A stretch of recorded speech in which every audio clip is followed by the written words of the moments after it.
In today's live lesson, we're going to be discussing what you can do when you feel like you've hit that plateau or gotten stuck, especially as a beginner player. I would say this is the most covered thing in private lessons, and I've been very fortunate to be teaching private lessons now for about 15 years, and I think the number one reason people start taking lessons is because they're experiencing exactly this. They feel like they learned a couple things. They learned their first maybe chords and strum patterns, maybe a little bit of finger picking, and then they had all this momentum and everything was just coming so well, and then it just kind of feels like it stops or stagnates, right?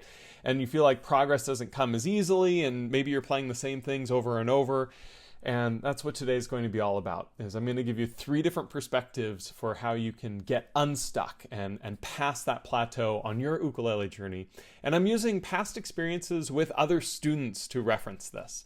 I've gotten to teach a lot of people over this last decade and a half. And so I'm going to be giving you a few different perspectives that they had when they were in similar places to where you might be on your journey. Now, if you're not a beginner anymore, but still experience these sort of plateaus, which we all do, this will still have a lot of information that's very pertinent to you and your journey. So even though this is a little bit more tuned towards the beginner feeling that plateau, it really applies to all of us. And so there's 3 different things I want to cover today with this. And we're going to start with the first one. And the first one is you're going to get what you put into this. So what I mean by that is when you start picking up an ukulele and you start learning, you can learn your first chord real quickly. Most people learn a C chord first, right? It's 1 finger on 1 string. You strum through, no problem there, right? Then you learn your F chord. 2 fingers, okay, that's twice as much work as the first one, but twice as much of one is still not a lot, right? And then you go to the G7 maybe, and now, oh, that's 3 times more than the first chord, right?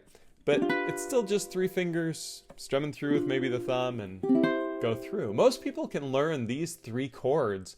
Some people in minutes, other people might take an hour or 2, but the point is in one session, you should be able to play all 3 of these chords. Maybe not with perfect proficiency and not be able to switch to them, that's fine. But you should be able to play them, right? And then that sets a kind of a precedent, right? Because now it's like, oh my God, the first time I played the ukulele, I learned 3 chords. Every time I learn, I must learn 3 chords. And you know what? For the first few sessions, that might actually take place. You learn chords like A minor. You learn chords like G minor. You learn chords like C7, right? You start learning these other chords that are not that difficult. And you know, maybe they're pushing you a little bit because you've never done this before, but it feels very approachable, right? It's kind of like this easy step up as you're going through. And so what happens from there is you start to learn some strumming, and usually you're going to be learning some basic strumming of just down, down, up, down, down, up, down, up, or down, up, down, up, down, up, down, up. Simple things, keeping the hand moving and just kind of playing, right? The thing about all of these things that I'm talking about right now is they become intuitive very quickly because they are at a low end of difficulty to approach. You know, if I'm teaching a kid, like a 6-year-old kid, they can learn all these things pretty quickly, right? And so we get this mindset that it's always going to progress this quickly. And the reality is it's just not. It's going to take a lot more time to develop more intricate and difficult skills. And this is where that first point that I just brought up comes into play. You're going to get what you put into it. So when you practice, if you practice 5 minutes, then you're going to get 5 minutes output of your practice. Now, if you're learning your first couple chords and basic things, 5 minutes can be absolutely plenty of time to learn those beginner and basic things. And that's because, again, they're approachable. They might feel intuitive. And that just allows you to make progress. And hey, if you practice and you do the 5 minutes every single day, you're going to make quite a bit of progress early on in your ukulele playing journey because the things that you're working on don't require more than that 5-minute practice. But you're going to hit that plateau pretty quickly practicing 5 minutes. And so you put in 10 minutes and you might notice that you'll make more progress. And you see where I'm going with this? The problem that most people have when they hit the plateau is they're just not putting in the amount of time that's needed to get to where they want to go, to get to these next levels with playing. And so when we're working on this, what I want you to think of is like an exponential relationship kind of in the inverse. So what I mean by this is if you practice 5 minutes, then you'll get 5 minutes of skills. And at a beginner level, it's kind of like this relationship. You put in this, you get out this. But as you want to work on more advanced things, what actually happens is kind of this. And what I mean by that is you have to put in a lot more time for a lot less results. And the reason is just because more intricate and difficult skills require a lot more time to practice. If we think about our first few chords, just something like that, well, I really only placed one finger once, 2 fingers each, and 3 fingers. So I did 6 different movements here, right? 1 plus 2 plus 3 is going to be 6. At the same time, if I were to start learning some chord melody type of stuff, well, that 6 could be hit very quickly. Or maybe I'm learning a scale. That 6 could be hit very, very quickly as I'm going through. There's already the same amount of motions. And that seems like so much less, but really, it's the same amount of stuff. It just happens at a much smaller amount of time, which makes it feel less. 4 bars of music where you're only playing 1 chord per bar and you're going from a C chord to an F chord to a G7 chord to a C chord again, versus 4 bars of music where you're playing some classical piece of music, could be very different. Maybe I'm playing some minuet in G. Just that is more work than playing the C, F, G7, and C, right? But it was only a bar and a note. And that's where that inverse relationship comes into play. You need to put in more time to get more out of your ukulele journey. And it's really important as you do that to have that context of, yes, this thing I'm working on is harder, therefore it requires more time, and that's okay. This is something that's really hard for a lot of people, especially when they learn their first couple chords and things come easy, and then they think, oh, music's easy. I'm just going to be able to play. I'm going to continue making this amount of progress for the rest of my life. Not quite. It takes a little bit more effort. So what you put into it is what you'll get. Keep in mind that the best players in the world are all practicing for hours a day. Hours. And when you do this practice, it's not just about putting the uke in your hand and playing. While that is step one and really important, it's about what you get, what you put into it's going to be what you get out of it. So if you put in kind of half-hearted practice playing the same things that you already know, then what you're going to get out of it is playing the same things that you already know. You need to work on difficult things that push you as a player and are uncomfortable at first, and put in that time so that you can overcome them. It's not going to happen overnight. We'll talk more about that as we go through these 3 different steps, but you need to push yourself out of your comfort zone so that you can learn new things to become within your comfort zone, right? And that's, again, what I mean by you get what you put into it. If we put in a lot of difficulty, if we put in a lot of trying to do things that are beyond our comfort zone, we're going to broaden our comfort zone and learn a lot of new skills along the way. But all of this talk about practice is kind of useless without this second point that I'm going to make. And this second point is consistency is key. I can't stress this enough. All of these things relate, right? We're going to get what we put into it. So what are we putting into it? Well, everyone's different. Everyone's different for that journey. Some people, they can do 15 minutes a day, and that's what they can do. Other people, they can do an hour a day. Some people can do more. As long as you're getting some time that you're putting into it, you're going to get something out of it. But if you put that time in irregular intervals, your progress will not continue. So consistency is key. Practice the same amount every day when you can. I understand life is crazy and it's an unrealistic expectation to practice the same amount of time every single day. But having some representation in it every day is so, so important. And I can't stress this enough. Think about if you were like getting into shape or working on like flexibility or something like that, right? If I decided, hey, I want to go run a marathon, what do I need to do? Well, maybe I'm going to go run a 5K for the first time in about 20 years, right? Well, I'll go do that 5K. I'm going to be winded. I might walk half of it. It's going to be a miserable experience, right? Will I be better for doing that 5K? Yes, but only if I continue to work at it afterwards. If I go run a 5K today because I decide I want to run a marathon, and then I'm sore and tired and I don't run again for 4 weeks, really that effort that I put in isn't doing anything for me, because by the time the next time I go for a run, Everything's already atrophied to where it was, right?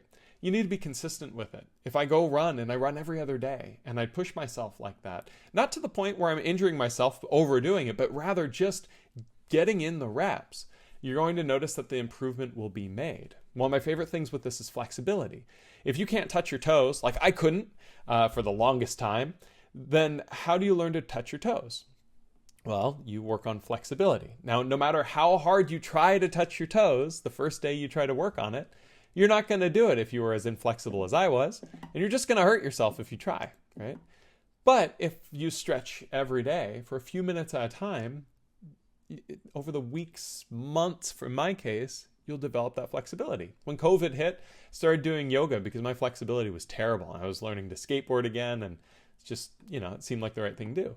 Again, I could like barely get my hands past my knees. It was terrible. But now, after years of doing this, I can touch my toes. I can even put my palms on the floor. But when I'm backing off yoga a bit, not doing as much, those palms come out a little bit because the consistency is key. If I'm not doing it every day, I'm not going to be making that progress. And you get what you put into it, that first point, right? You need to make sure that you're finding that amount that you need to continue to make practice. So with consistency being key, one of my favorite students, her name's Wendy. If you're watching this, Wendy, hey. She has taken lessons for many years. And throughout her journey of learning ukulele, she has experienced these plateaus time and time and time again. And the reason for that's very simple. She didn't have enough consistency in her routine of playing. We'd do our lesson, we'd make a plan, and she's busy running her own business and living life. And so she'd have a bunch of practice the day of the lesson, and then maybe some practice the next day, and then something would happen. She wouldn't touch it for the day, and then the next day. And then by the time the lesson rolls around, it's like, oh no, I haven't played it in 5 days, because it's so easy for that to get away from you, right? And then we'd kind of have to take a step back to try to take those steps forward. And this would just kind of repeat. If she didn't put in that consistency with her practice, she wouldn't make the progress.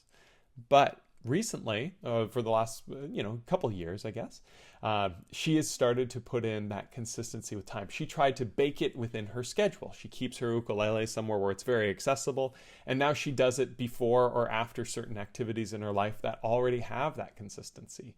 And by doing that, her progress has just skyrocketed. And it's because she has spent all of that time practicing consistently, trying to find that same time to play something.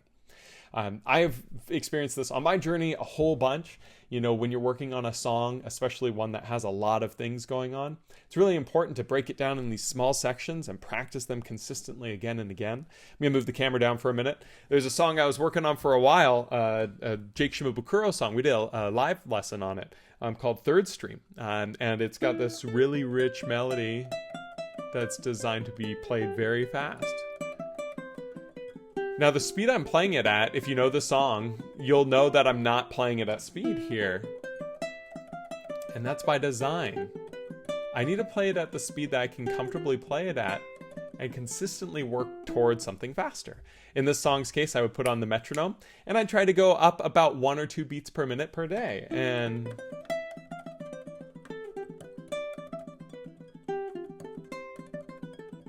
that consistency led to me being able to play it better.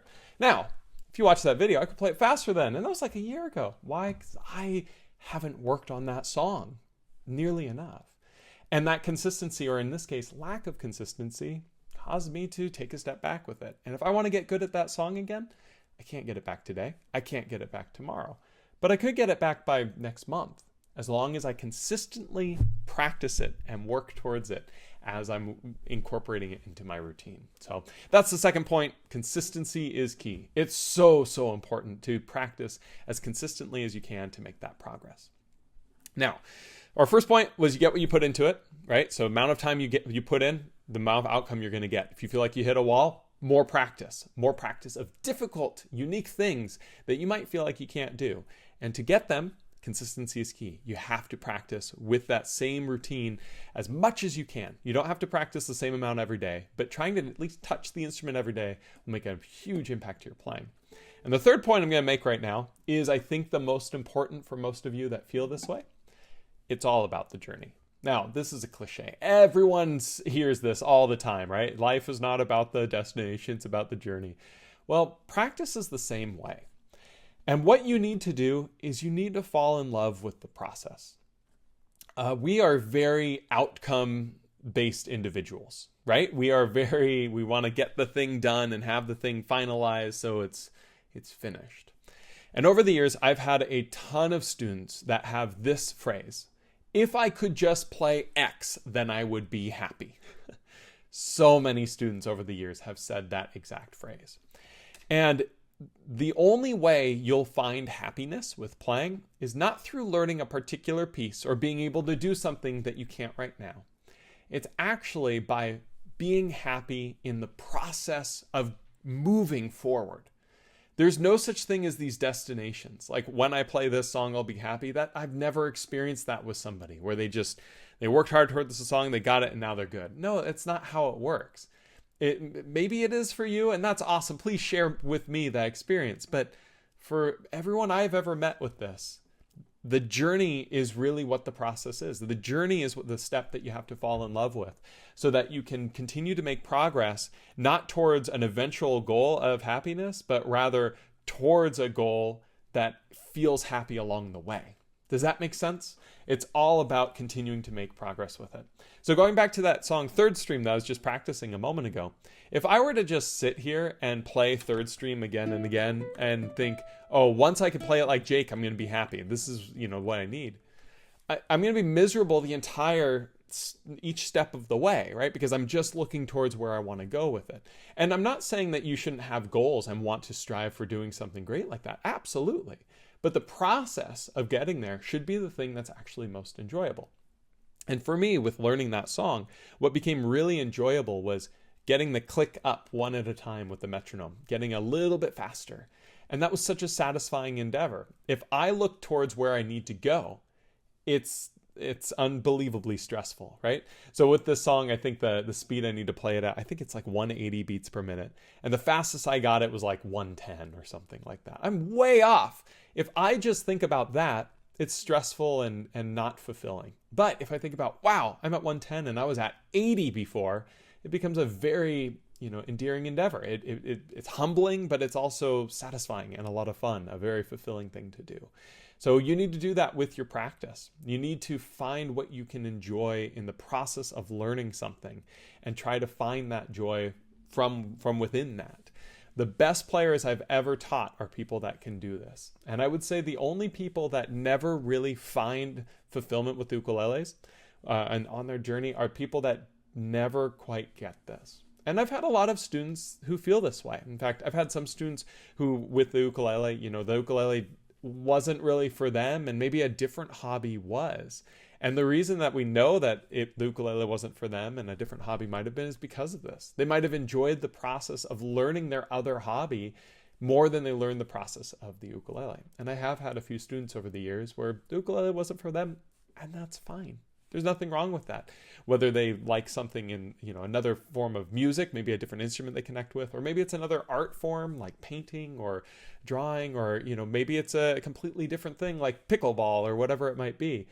If you fall in love with that journey and that process of learning, you're going to find so much more fulfillment with it.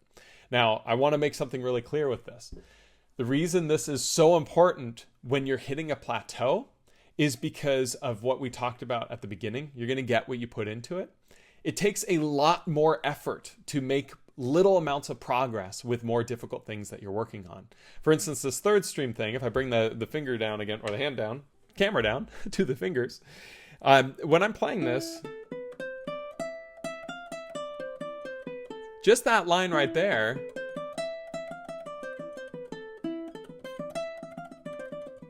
is a lot of movements. It's a lot of individual movements with both right hand technique and left hand technique. I could spend an hour just working on this, especially if I've never played it before. Now this is 2 bars of hundreds that are needed for this song. Like this is such a small amount of stuff. Because after I do this one, I got another one.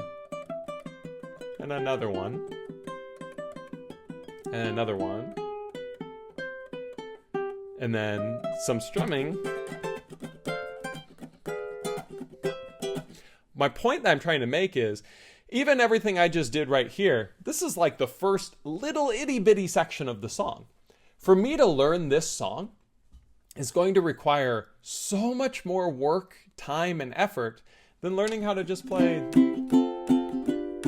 simple chords. And there's nothing wrong with playing simple chords. I'm in no way trying to harp on people playing simple chords. Everybody does this. Everybody needs to learn it. But the point I'm trying to make is, when you spend less than a session learning a song because it only uses 3 chords that you already know and a strum pattern that you already know, and then you try to work on a different song, like me working on third stream, for instance, you're going to notice that it will take 100 times or more just to learn that one song, and that's okay. You have to be able to enjoy that journey of learning that song to learn that. And if you consistently practice it, which is our point number 2, and you put in the work within that consistency, you will get there. And as long as you're enjoying the journey, you won't care that it takes you 2 years to learn that song. And that happens. I've got one student, his name's Dennis. He's one of my favorite students. We've been working together for over 10 years now, over 10 years. And there are a couple songs that we've worked on that we spent a year working on, an entire year. Now that's not super common to work on one song for a whole year. Most people don't have that kind of patience. I know I don't, for me working on a song. But we worked on an arrangement of the Foo Fighters' Pretender together. And it took, back when I was doing weekly lessons with him, I think we did 55 lessons or something on it. And that's a lot of lessons. That's a lot of time. But at the end of it, he had this amazing arrangement that was intricate and difficult. He could play it with really great proficiency. And the only reason he could do all of that was because he put in the time. He got what he got because he put in the time for it. He consistently worked on it, 55 lessons worth of practicing it all the time. And he didn't get bored of it because he enjoyed the journey of learning it. And it made him such a better player for it. And when we worked on new songs outside of that, he had all these new skills that he was able to develop and utilize, which is what makes this so cool. So those are my 3 points to how to get unstuck and past that plateau. Especially for beginner players, what you need to do is put in a lot more time. You're going to get what you put into it, which is the first sort of point. Consistency is key. You have to make sure that you're playing with consistency. You can't practice for an hour, stop, and then practice next week for an hour. You're not going to make the progress. I'd rather you practice 10 minutes a day than I would you practice 1 hour at a time once a week, just because that time, the consistency is going to lead to good progress. And it's all about the journey. You have to enjoy your process with practicing to be able to maintain this and past these plateaus. So those are my 3 points. One quick note, you're going to hit another plateau after this one, and you're going to hit another one after that. It's just what comes with the territory. And as long as you're, again, with the third point of enjoying the journey, you'll know that you can pass this plateau. And I believe in you. You've got this. No matter where you're at on your journey, try using these steps, stick with it, and I know you'll get past this plateau and find even more enjoyment on your journey. So I'm going to read the chat. I saw quite a few messages on the live chat. If you're watching this live, feel free to leave a comment in chat. If you're watching this as a recording, every second Tuesday of the month, we do these live lessons. This one had to be rescheduled due to an illness, but this is, we always do these, and you can leave your comments in the forums on Rock Class 101, and I'll answer them there as well. So I'm going to do the live chat, then I'll check out the forums. Let's see here. Mary says, I can't stop at 5 minutes anyway. Talking about when practicing, I said, practice for more than 5 minutes. Yeah, that's a good sign. When you're not having to push yourself to practice, that definitely means you're having fun. And it's not to say if you're not enjoying your practice after 5 minutes, you're doomed. But rather find things that are more enjoyable maybe for you if you're struggling. And Mary Jane also says, I feel like have broke through a long plateau in being able to learn a song or skill a little faster now. But I feel like I'm stuck on certain skills such as hammer-ons, pull-offs, and rhythm and time. Yeah, those are very difficult things. Best thing you can do with those is find a really good example that teaches those. I've got a few on my YouTube channel. There are lots here at Rock Class 101 as well. One of my favorites is a song I wrote called Wicked Ukulele. It's kind of like a case study in hammer-ons and pull-offs. And the goal is you find a lesson and then you work at it and you trust that process, because it's going to feel impossible, just like me learning to touch my toes. Doesn't matter how much you work on it in that one day. It's more about the weeks and months that you put into it that will give you the outcome you're looking for. Vicky says, I agree, Mary Jane. I'm the same way. Martin says, sometimes we don't even realize the progress we are making. Matt always reminds me to record myself so I can see the progress. I'm always surprised that there is actually some progress. Wonderful point. Martin's a private student of mine, a fantastic player, and we're working on a lot of intricate songs. And so when we're doing these songs, I always have him record a video and send it to me kind of in the in-between weeks with our bi-weekly lessons. That way I can watch it and give him some feedback. And so it's nice because it makes it less stressful for him than playing for me. But really the main reason I have my students record themselves like this is for themselves. Sometimes if it stresses them out, I won't even tell them to send it to me. I just, I think documenting it's so important because, yeah, if you take a video and you watch it that day, it doesn't look like you made much progress. But if you take that video and you watch it 2 weeks from today, you might be like, oh, I'm a little better with that. And it's really fun when you take a video and then you watch it 3 months from today. It's like, wow, I was really struggling with that. But because I put more time, I found consistency, and I enjoyed the journey, I made a ton of progress that I didn't even know. I liken progress on your ukulele journey to like a snail, which sounds insulting, but bear with me.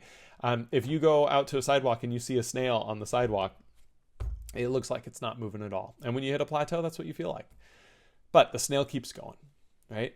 And that's what you got to do. You got to find the consistency of practice, put in the time, put in the energy, and trust that process, enjoy that process. And sure enough, if you look at the snail where it is right now, and then you go do something for a couple hours, and then you look at the snail, it's like, oh my gosh, it's all the way up the street. How did it go that far? Well, it consistently was moving. And over time, you can cover great distances, even if you're moving slowly. It's the rabbit and the hare, right? Always be the hare with this stuff, or the rabbit and the hare. It's the tortoise and the hare. Always be the tortoise with this stuff. Make sure you're consistently moving slowly, and you'll get to where you want to go. I guess I have Easter on the mind, rabbit and the hare. Vicky says, good idea, Martin. I'll try that. And then Martin says, Matt gets all the credit. Vicky says, yes, I love his lessons. Mary says, I also agree, Martin. I've been relearning solo uke songs, tried a few years ago, and compared by the recording I made then to now, big difference. Absolutely. Doesn't it feel good? And then Mary Jane also says, I'm glad you're a better Matt. Yeah, I had a nasty stomach bug. The joys of having a first grader bringing home stuff, but feeling much better now. Vicky says, one of my issues that I'm not sure what to play. There are many lessons of Matt's that I've started, but how do I just pick 1 or 2 songs and stick with it? Yeah, that's a great question. And we've talked a little bit about some of this in other live lessons. The most important thing that you can do is just make sure that you find something that you're enjoying, right? That's something that feels engaging to you, and then make a commitment to it for a while. Now, what's a while mean? I think a week is a good amount of time, depending on the content. Sometimes it's less, sometimes it's more. But definitely try to stick with something a little longer than maybe you think you should. If you're kind of a stubborn person and stick with things too long, it's okay to drop things earlier than you think you should. That's finding the balance. And that's where private lessons can really help. Finding a teacher that can help guide you with the amount of time you should be spending on something before moving something else. Mary Jane says the Rock Class 101 monthly lessons, monthly challenges help a lot. Yeah, those are fantastic because they give you this very clear goal, a very clear timeline to work on that goal, and see how much progress that you can make. So let me see here if I've got other comments on the forums and stuff. Give me 1 second here as we go through and check them out. Looks like we've got a couple comments here. Practice makes progress, not practice makes perfect. I love that. Yes, Dave Rubin said, practice makes progress, not practice makes perfect. I absolutely love that. That's fantastic. Yeah. It's and then the other saying is practice doesn't make perfect. Perfect practice makes perfect, which there's truth to that too. That's a whole nother thing. But I really like that idea of practice doesn't make perfect. Practice makes progress. I love that. Yeah. It's all about the progress, taking 1 step at a time, those little victories, paying attention to them. It's so important. And so let me go and check also here on the forum on Rock Class 101. Looks like the Bumblebard has a comment here. This will be so interesting. Can't wait to hear some tales. I think it's definitely possible to be an absolute beginner at some things and much more experienced in others. Absolutely. That's pretty much what happened to me with strumming versus fingerpicking, because I love fingerpicking and avoided strumming because I was spooked by it. It can be a rather slow and painful process starting over with a new skill, but being patient and determined sometimes will help.